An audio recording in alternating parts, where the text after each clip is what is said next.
안녕하세요. 사과책방의 진행자 문재호입니다. 사과책방에서 다루게 될 8번째 책의 제목은 지배받는 지배자입니다. 이 책을 쓰신 분의 이름은 바로 김종영이며 현재 경희대학교 사회학과에 재직 중이신 교수님입니다. 이 책을 8번째 에피소드로 선정하게 된 이유로는 우선 제가 고등학교 1학년 1학기를 한국에서 마치고 미국 텍사스 엘파소로 한 학기 동안 교환학생을 다녀온 적이 있었어요. 그러고 난 뒤 캐나다 밴쿠버에서 고등학교를 졸업하고 2학년 1학기까지 미국에서 유학을 하다 와서 미국 유학파들의 행적에 관심이 많아서 선택하게 되었어요. 15년간의 긴 연구를 통해 나오게 된 김종영 교수님의 지배받는 지배자는 미국 유학생의 초국가적인 사회적 궤적을 다룹니다. 사회적 궤적은 성장, 교육, 직업을 추측으로 한 개인의 생애 과정을 말해요. 즉, 이 책은 미국 유학생들이 한국과 미국 사이에서 어떻게 교육받고 졸업 후 어떻게 직업생활을 영위하는지를 분석합니다. 이 책의 제목이 암시하듯이 미국 유학파의 초국가적 위치성은 모순적이에요. 바로 미국 대학의 글로벌 헤게모니에 종속될지라도 미국 유학파들은 그 덕분에 한국에서 특권을 누려왔어요.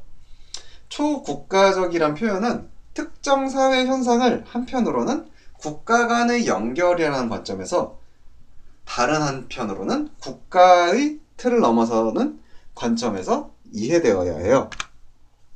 초국가적 중간자 지식인으로서 그들은 한국 사회에서 교육적, 문화적 헤게모니를 가지고 있지만 한편으로 미국 대학의 글로벌 헤게모니에 지배를 받죠. 곧 한국에서의 지배자의 위치는 미국 대학이 제공한 학위와 지식 속에서 가능하고 따라서 이는 대학과 학문의 초국가적 권력 관계에서 이해되어야 해요. 이 책은 한국 지식인의 서구 지향성을 학문 권력의 초국가적 간극 속에서 지식 계층 내의 계급투쟁 또는 지위투쟁으로 이해해요.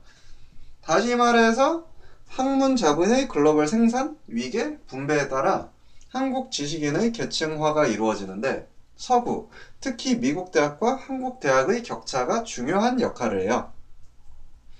이 책은 한국 지식인들이 자신의 위치와 지식을 어떻게 전략적으로 구성해 나가는지를 밝힐 것이라네요.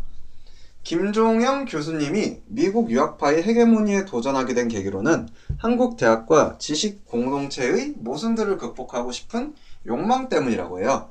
한국 대학과 학계에서 학문적 질서보다 비학문적 질서가 지배적이며 이것이 악순환을 겪고 있기 때문이에요.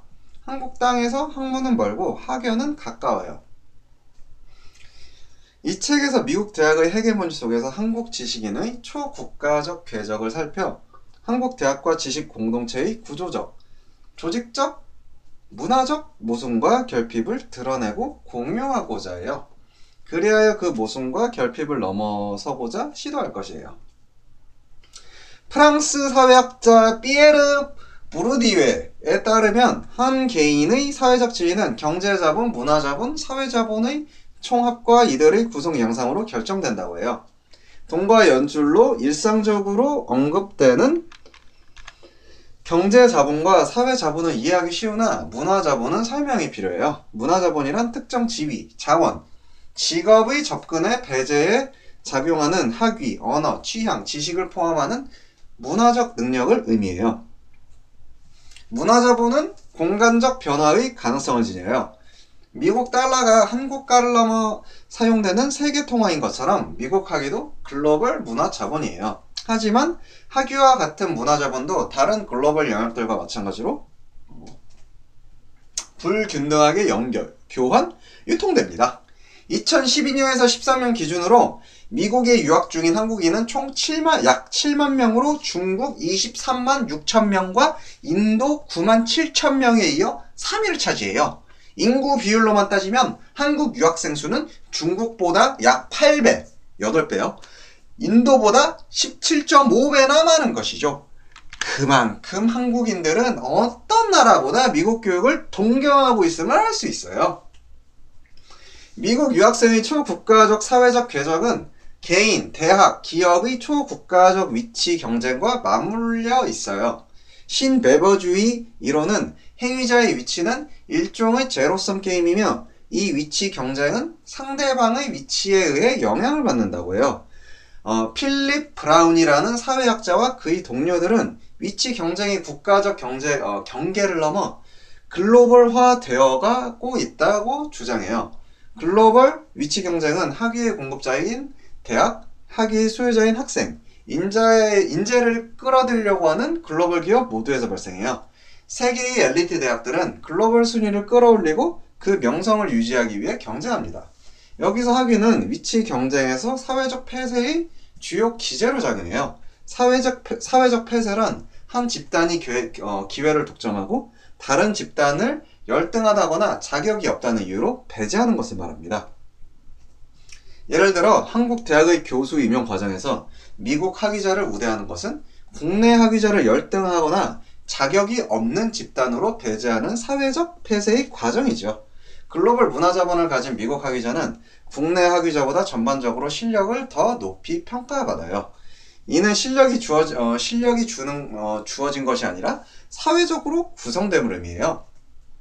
대학 입장에서는 글로벌 순위가 높을수록 초국가적 위치 경쟁에서 더 유리한 문화자본을 행위자에게 제공해요.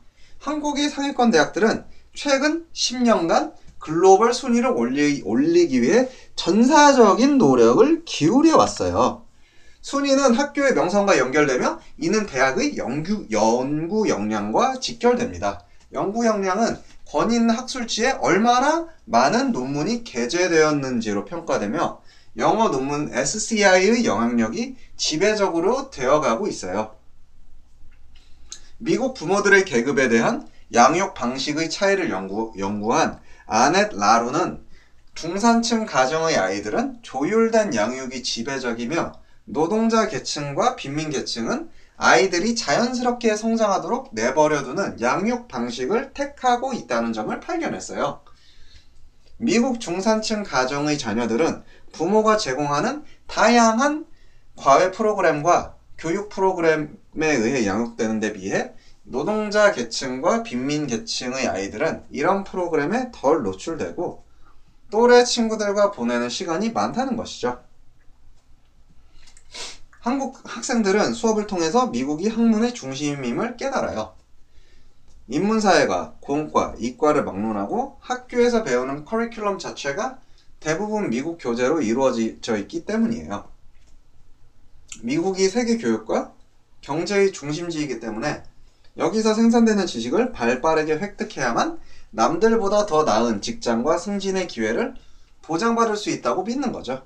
한국 직장 내에서의 체화된 직업적 경험은 어떤 것이 가치 있는 글로벌 문화 자본인지를 분명히 알려주며 많은 학생들이 미국 유학을 선택하는 이유가 됩니다. 한국은 소위 명문대학일수록 교수님 중 미국 유학파가 많고 교재도 미국 중심이에요. 학문적 권력관계나 학계에서 통용되는 자본은 누가 얼마나 우수하게 생산하는가에 달려있어요. 한국 유학생의 배움의 경험은 한편으로는 미국 대학과 학문의 글로벌 헤게모니를 체화하는 과정이지만 다른 한편으로는 학문적 이방인 아웃사이더의 정체성을 확인하고 모순적이고 중첩적인 과정이기도 해요. 저자에 의하면 미국의 연구 중심 대학에 진학한 한국 학생들은 한국에서 가장 우수한 학생 집단에 속한다고 해요. 그러나 배움의 장소가 미국 대학으로 바뀌면서 이들은 우등한 학생에서 열등한 학생으로 스스로를 분류하게 되죠. 경제적인 문제와 외국인이라는 신분 때문에 유학생에게 조교 생활은 미국 학생들이 실감하는 것보다 훨씬 더 중요한 의미를 가져요. 등록금이 비싸고 비자 지위로 인해 캠퍼스 밖에서 일을 구하는 것이 힘들기 때문에 유학생들은 대부분 조교 자리를 원하게 되어요. 학계와 지식이 있는 계층화되어 있으며 피라미드 구조를 이루어요. 학계에서 각 분야의 스타는 극소수이며 내부 핵심 멤버들은 해당 분과의 1~2%에 지나지 않아요. 내부 핵심 멤버는 아니지만 학문 활동의 중추 역할을 하는 외부 핵심 멤버는 해당 분과의 전체 인구의 약 20%에 해당해요. 나머지 75에서 80% 연구자들은 짧은 시기만 활동하다가 분야를 옮기거나 연구를 포기해요. 사람들의 관심은 모든 연구와 주장에 동등하게 배분되는 것이 아니라 가장 새롭고 혁신적이며 중요한 몇 가지 연구에 집중되어요. 예를 들어서 전체 임용의 3분의 1은 상위 1%의 논문에 집중됩니다. 한국에서 지방대를 나오고 한국인들에게 잘 알려지지 않은 미국의 공대에서 박사학위를 받은 A라는 분은 한국 사람들이 미국에서 살면 인종차별을 받지 않나요? 라는 질문을 받으면은 이렇게 대답합니다. 그럴 때마다 A는 한국 안에서 인종차별이 더 심해요! 라고 말이죠. 박사 졸업 후 A는 보스턴에서 한국 기업에 취직하기 위해 미국 박사를 채용하러 온 한국의 대기업 임원을 만났어요. 이 임원은 A 박사의 학벌이 마음에 들지 않았고 한국에도 A 같은 사람이 널려 있어 라면서 퇴짜를 놓았어요. A는 충격을 받았고 다시는 한국으로 돌아가지 않았어요. 그가 졸업한 공대는 그 기업과 해당 분야에서 잘 알려진 명문대학이었고 A는 회사에서 인정받아 엔지니어로서는 최고의 직급까지 올라가 14만 달러의 연봉을 받고 있다고 해요. 자, 14만 달러 한화 기준 1달러 1,000원 기준하면 약 연봉 1억 4천만 원입니다. 억대 연봉이죠.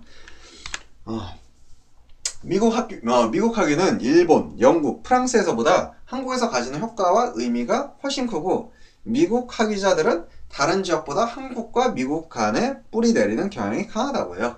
왜냐하면 한국과 달리 일본, 영국, 프랑스에는 미국 연구 중심 대학과 겨룰 수 있는 우수한 대학이 존재하기 때문이에요.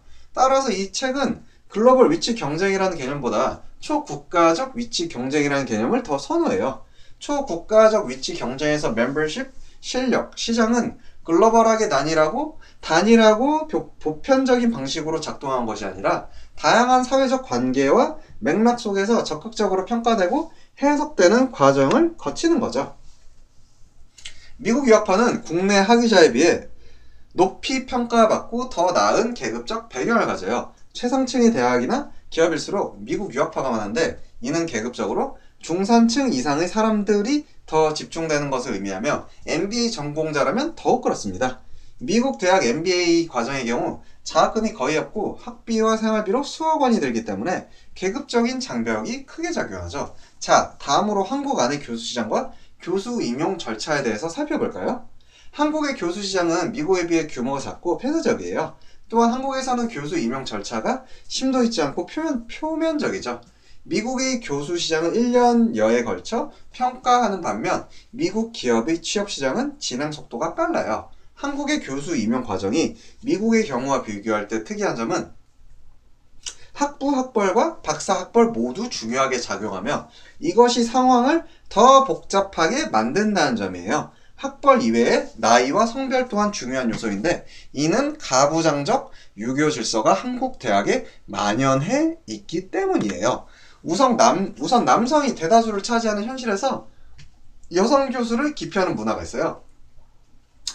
한국 대학의 교수는 다양한 종류의 행정일과 자비를 하게 되는데 여성 교수들은 조직에 대한 헌신이 부족하고 개인주의적이라는 편견이 있죠. 또한 한국 대학은 미국과 달리 여성 교수 임용을 장려하는 지원책이 미약해요.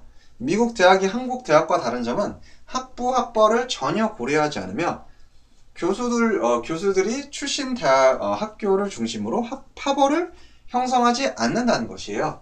즉 박사학위 학벌이 미국 대학에서도 어느 정도 중요하지만 교수 임용 과정에서 학벌을 둘러싼 파벌 정치는 존재하지 않아요. 성별 관점에서 볼 때 한국인 남성 박사와 여성 박사는 미국 대학 임용 경쟁에서 큰 차이가 없어요.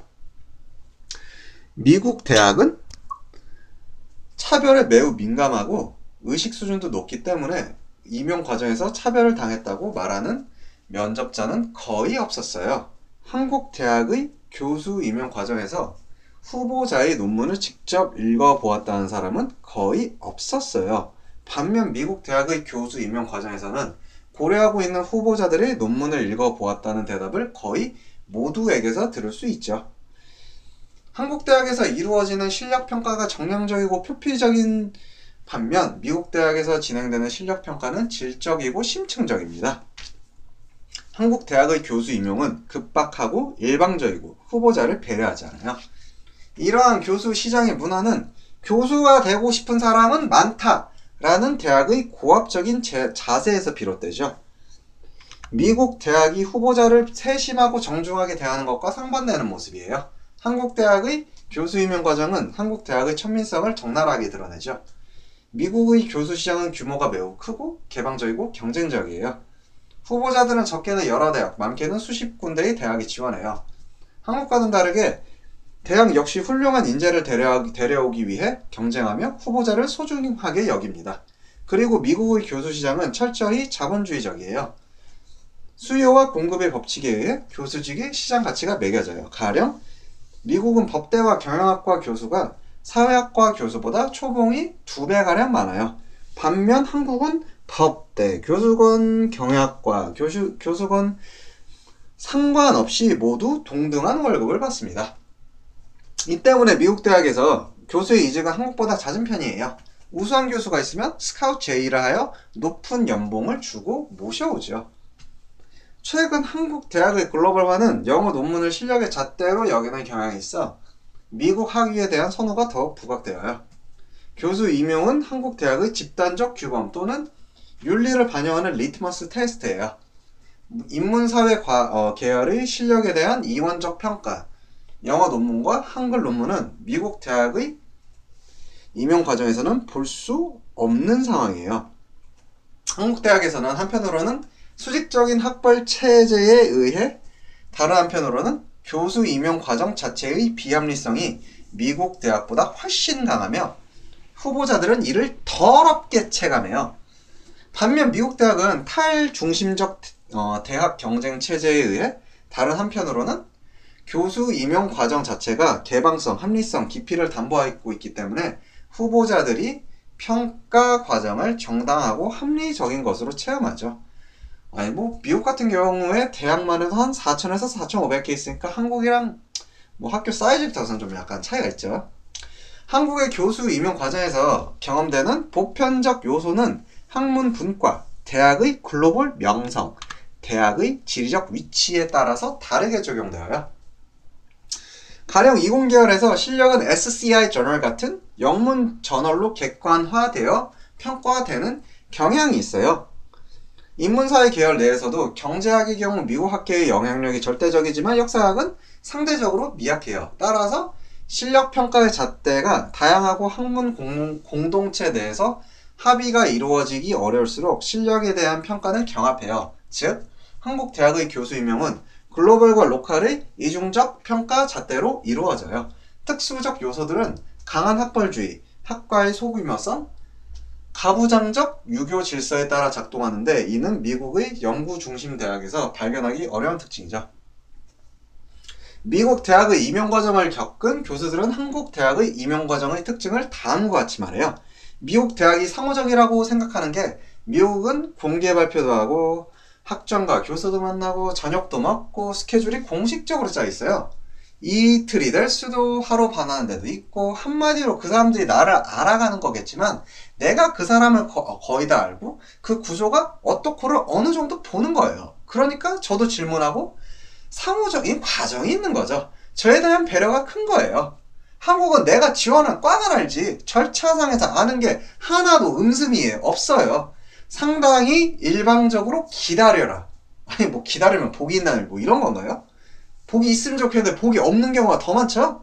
당연히 내가 오는 걸 절박하게 생각하기 때문에 상당히 큰 기회를 주는 상황이기 때문에 여기의 정보는 가려져 있는 거죠. 그런 얘기를 할 기회는 없는 거예요. 저만 보여주고 그것도 아주 짧은 시간에 물론 배려 없이 너무나 태조적이죠. 한국에서는 교수 시장이 미국에 비해 훨씬 작기 때문에 많은 곳을 지원하지 않아요. 교수 자리의 희소성과 폐쇄성 때문에 지회자는 영원히 forever 을의 위치에 놓이게 되어요. 대학의 글로벌화는 영어 중심의 학문 문화를 야기하며 이는 미국 대학의 글로벌 헤게모니와 연결되어요. 학술지에 투고하는 것이 연구자들 사이의 의사소통임을 감안하면 영어 중심의 평가는 분명 비영어권 연구자에게 불리하게 작용하죠. 중요하고 독창적인 연구는 기존에 다른 사람들이 다루지 않았던 새로운 문제를 다루거나 연구자 공동체가 중요하다고 여겨왔음에도 풀지 못한 문제를 해결하는 것을 의미해요. 이런 연구를 흔히 프론티어 연구라고 하죠. 미국 유학파 한국 지식인들이 이런 프론티어 연구를 수행하는 것은 상당히 어려운 일이에요. 그 이유로는 초국가적 시공간성, 열등한 연구 환경, 파편화된 인정 체계, 집중할 수 없는 연구 문화, 학문 공동체의 폐쇄성과 타율성, 그리고 학문적 열정의 쇠락이 있습니다. 이 요소들은 상호 연관되어 있으며 독창적이고 우수한 연구를 생산하지 못하는 원인으로 작동하죠. 탁월한 연구를 수행하는 것이 극도로 힘들기 때문에 미국 유학파 지식인들은 미국에서 만들어진 개념이나 방법론을 한국적 맥락에 적용시키거나 미국 연구자들이 경쟁적으로 다루는 문제를 회피하며 덜 중요한 문제를 다루게 되어요. 즉 이들이 초국가적 중간자 지식인으로서의 위치는 새롭고 중요한 지식상품 개발에 매진하는 것이 아니라 미국에서 이미 만들어진 지식상품을 일부 개조하는 방식으로 유지되죠. 한국 교수들이 미국을 방문하여 연구자들과 교류하려는 이유는 연구 문화의 차이에 있기도 해요. 한국의 학문 문화는 상대적으로 폐쇄적이기 때문에 지적 교류가 미흡하고 전문가가 적어 자신의 연구를 평가해줄 사람이 드물어요. 한국과 미국 사이의 지식 격차는 시공간의 격차를 의미하며 이를 메우기 위해 개인적이고 조직적 차원의 전략이 요구되죠. 소극적인 전략은 미국에서 출판되는 논문을 꾸준히 읽는 것이고 적극적인 전략은 직접 미국을 방문하여 공동 연구를 하는 것입니다. 미국 유학파 교수들이 경험한 미국과 한국의 연구 생활에서 가장 큰 차이는 한국 교수들이 너무 바쁘다는 것이에요. 무엇보다 한국 대학에서는 연구 중심이란 개념을 조직적, 문화적으로 실현시키지 못하고 있어요. 미국 연구 중심 대학의 교수들은 1년에 통상 2개에서 4개 정도 과목을 가르치는데 교수가 연구비를 따오면 수업을 면제해주는 buyout 제도가 있어서 연구에 집중하고 싶은 교수는 이 제도를 활용해요. 반면 한국의 인문사회 과학계 교수들은 수업 부담과 행정 부담에 시달리며 연구에 집중할 수 없는 조직적 조건에 놓이죠. 한국 특유의 집단주의 문화는 연구만 하는 개인주의적 교수를 탐탁치 않게 여겨요. 학과 행사나 학회 행사에 얼굴을 내밀지 않는 교수는 얌체로 낙인 찍혀 왕따를 당하는 경우가 허다하죠. 한국적 맥락에서 문제가 되는 것은 한국 연구자들이 유행에 민감하다는 것이에요. 미국을 포함한 전 세계 연구진들도 유행에 민감할 수밖에 없지만 미국에서는 고전적이고 기초적인 연구들이 꾸준하게 수행된다는 점이 다르죠. 한국 연구자들은 유행에 따라 연구 주제를 바꾸는 경향이 강하며 이는 한 가지 문제에 끈기 있게 매진하지 못하는 결과를 낳아요. 초국가적 중간자 지식인들의 주요 전략은 미국의 연구센터에서 생산되는 지식을 빨리 국내에 도입하여 선점하는 것이에요. 자기만의 독창적인 분야가 없기 때문에 외국의 첨단 연구에 주목해야만 하죠. 분야를 막론하고 미국 유학파 교수들은 미국에서 소위 뜨는 것을 가지고 와야 주목을 받을 수 있고 연구비를 지원받을 가능성이 커집니다. 시류를 타면 이런 장점이 있지만 근본적인 질문을 던져서 답을 구하는 방식을 취해야 하는 심도 있는 연구를 수행하기는 어렵죠. 석하은 유행을 타는 사람이 아니라 유행을 만드는 사람입니다. 미국의 경우 대학, 연구소, 정부기관의 전문가들이 활발하게 협력하고 상호 간의 자리 이동도 많은데 한국은 그렇지 못해요. 예를 들어 미국 연방준비은행 Federal Reserve Board의 경제학자들과 대학에 재직 중인 경제학자들은 연구와 자리 이동이 매우 활발한 반면 한국에서는 칸막이 문화로 인해 서로 협력하는 경우가 드물어요. 이동이 있어야만 경제학이 발전할 수 있는데 한국은 그렇지 못하다고 어느 한국의 경제학 교수님께서 말하네요. 기관뿐만 아니라 한국 학계에서 학문 분과 간의 장벽은 대단히 높아요. 이른바 한국 학계의 순혈주의는 여러 다른 경험을 한 사람을 탐탁지 않게 여겨요. 미국에서는 학사 전공과 박사 전공이 다르면 그만큼 경험이 풍부한 것으로 긍정적 평가를 받는 반면 한국에서는 부정적인 평가를 받는 경향이 있죠. 개인적으로 요새 컨버전스, 이런 융합, 통합 이런 거 얘기 많이 하잖아요. 전 개인적으로 이렇게 순혈보다는 저도 뭐 물론 미국 이런 데서 교육 받았지만은 진정한 가치는 이과와 문과가 통합을 해서 거기에서 전 value added, 부가가치가 발생한다고 보는데, 네, 참 안타깝네요. 한국 대학에서는 권위는 학문의 우수함보다는 나이와 직위에서 나오는 경향이 있어요. 이는 연구자를 실력으로 평가하는 문화를 저해하죠. 미국 교수들은 나이가 많아도 연구를 하지 않으면 철저하게 무시되어요. 미국의 과학사회사학자이자 철학자인 토마스 쿤은 패러다임의 전환은 이전 세대의 저항이 심해서 저절로 이루어지지 않고 그들이 죽어야 하는 것이라고 말했어요. 개인적으로 이전 세대를 어디까지로 정의해야 할지 애매해서 그런데 지금의 20, 30대는 스스로의 권리를 쟁취하지 않으면 그 누구도 20, 30대의 권리를 위해 싸워주지 않을 거예요. 물론 칼자를 쥔 게 이전 세대여서 종속 안 당하는 게 여간 어려운 일이 아니겠죠. 고등교육 사회학의 창시자로 일컬어지는 버튼 클라크는 미국 연구 중심 대학의 특징을 경쟁이라는 단어로 압축하여 설명해요. 한국 대학은 교수 시장의 협소함, 학벌 체제, 폐쇄적 학문 문화 등으로 경쟁이 제한적이에요. 특히 한국의 학벌 체제는 경쟁을 저해하죠. 학벌 체제는 대학의 지위가 상징적 질서에 의해 고착된 것으로 경쟁에 의해 그 위계가 쉽게 깨지지 않음을 의미해요. 연구를 조직하는 리더십 역시 한국 대학과 대비되는 점이죠. 미국 대학에서 학과장과 학장은 한국 대학과 달리 독립적인 권한을 가져요. 한국 대학에서 학과장은 순서대로 돌아가며 맡는 보직이며 학장은 일종의 명예직이에요. 한국 대학과 학계의 불행 중 하나는 학문적 권위와 사회적 권위 간의 불일치예요. 한국에서는 보통 나이가 많은 교수가 학장과 학회장을 맡으며 꾸준히 학문적 업적을 쌓아 권위를 인정받는 경우가 드물어요. 어떻게 보면 한국 대학에서 학문적 리더는 그다지 필요하지 않아요. 왜냐하면 학문적으로 경쟁할 상대도 없고 경쟁해야 할 필요성도 느끼지 못하기 때문이죠. 리더십의 부재는 학문적 역량의 미약함과 연관되어 있어요. 결과적으로 이는 학문적 경쟁을 추동시키지 못하고 미국이나 유럽 학계의 학문적 리더십에 의존하는 경향을 낳아요. 자, 이제 미국 유학생들이 한국 직장에 취업하면 어떤지 개략적으로 볼게요. 미국 학위 소지자들이 한국 직장에 취업했을 때 이들은 적잖은 역문화 리버스 컬처 쇼크를 받아요. 미국 학위 소지자에게 한국 직장은 격식에 얽매이고 드레스 코드를 지켜야 하며 눈치를 봐야 하는 곳이에요. 한국의 직장 문화는 집단주의적이고 가르치려 하고 직원을 훈육 대상으로 본다고 미국에서 유학했던 특정 은행 자금 운용 담당 차장님이 언급하십니다. 한국 기업의 빨리빨리 문화와 업무의 우발성은 미국 학위 소지자들이 겪는 또 다른 어려움이에요. 상당수는 상사의 요구가 많고 갑자기 주어진 업무를 처리해야 하는 일이 빈번하다고 토로해요. 미국 기업에서는 갑자기 업무가 떨어지는 일이 적으며 업무가 체계화되어 있다고 공통적으로 말해요. 간단히 얘기해서 잡무가 너무 많아 자기의 전문적인 일에 집중할 수가 없는 거죠. 한국 직장이 미국 직장보다 요구가 다양하고 전문적으로 일이 분화되어 있지 않다는 점이 저자의 연구 면접자 대부분이 지적하는 한국 직장과 미국 직장의 차이점이랍니다.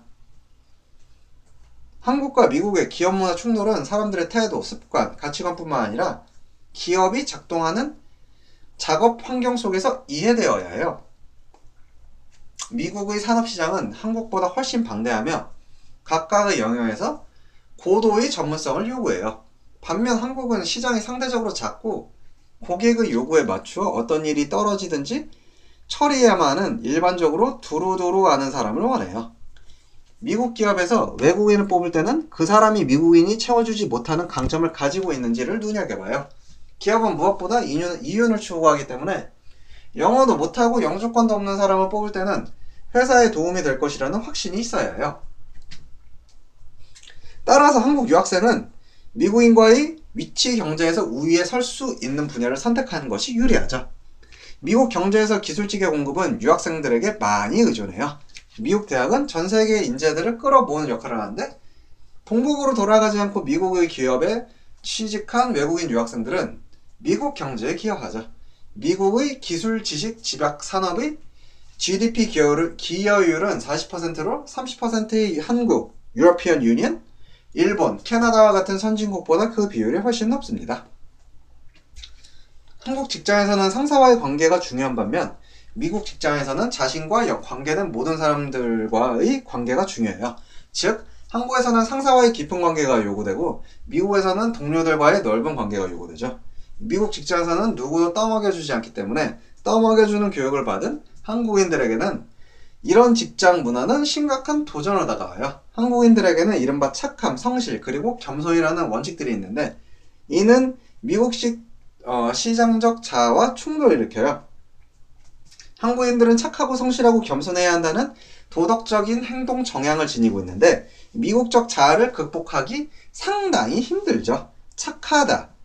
실력이 없이는 절대로 착한 것. 사람 좋은 걸로는 승부를 걸 수 없기 때문에 미국 직장에서는 자기 자신을 적극적으로 알리고 자기가 하는 일에 대해 좀 더 명확하게 의사소통할 줄 알아야 한다고 하네요.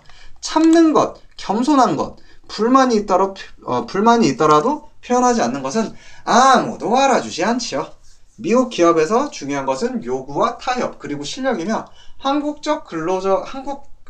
근로자의 자아를 바꾸어야만 살아남을 수 있다는 것을 한국인들이 깨닫는 데는 상당한 시간이 걸립니다.